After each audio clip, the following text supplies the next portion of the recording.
Նա թագուհի դարձավ 4 տարեկանում։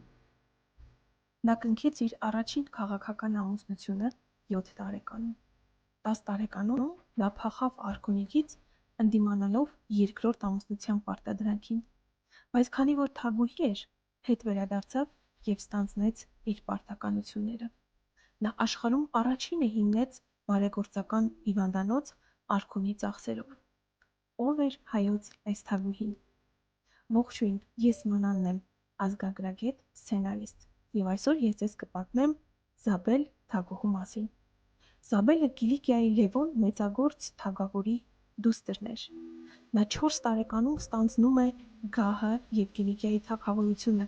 քանի որ իր հայրը Լևոն մեծագործը այդպես էր ցանկացել։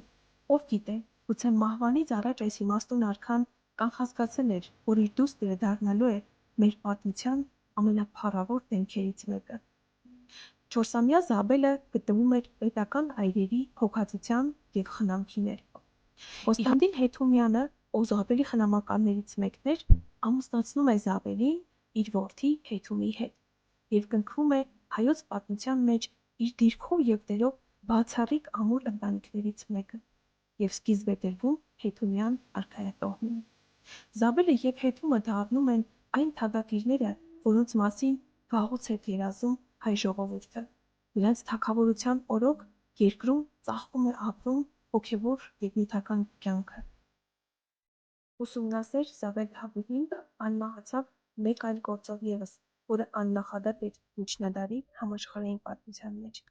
Նա հիմնեց իր ժամանակի բարեգործական առաջին հիվանդանոցը արքունի ծախսերով։ Պատմիչները վկայում են, որ Զաբել թագուհին անձամբ իր եզավակների հետ միասին հոգ էր տանում և խնամում հիվանդներին։ Ուսումնասեր և առինքնաջան Զաբել թագուհին ապրեց ընդամենը 37 տարի, որից 33-ը թագուհու կարգավիճակով։ Ես սկսել եմ այս շարքը